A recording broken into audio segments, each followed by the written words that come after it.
Այս կադրերում երևում է մի մարդ, ով քայլում է դեպի մուտքի դուռը։ Այդ մարդը կրում էր գլխարկ, դիմակ և արևային ակնոց, ինչը թույլ էր տալիս տեսնել նրա դեմքը։ Մուտքի դուռը բացելու անհաջող փորձից հետո նա սկսում է ձեռք տալ զանգին, նկատելով, որ դա տեսախցիկով զանգ է և հավանաբար փորձում է հանել այն։ Հավանաբար տեղի է ունեցել հետևյալը. երբ նա հասկացել է, որ չի կարող հանել զանգը առանց հատուկ պտուտակահանի, սկսել է ձեռքը պահել տեսախցիկի առջև, զանգը տալուց հետո։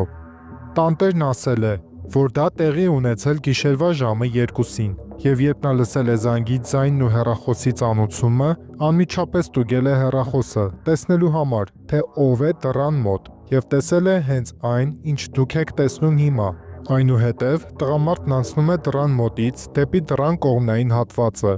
և այդ պահին տանտերն արդեն զանգահարում էր 9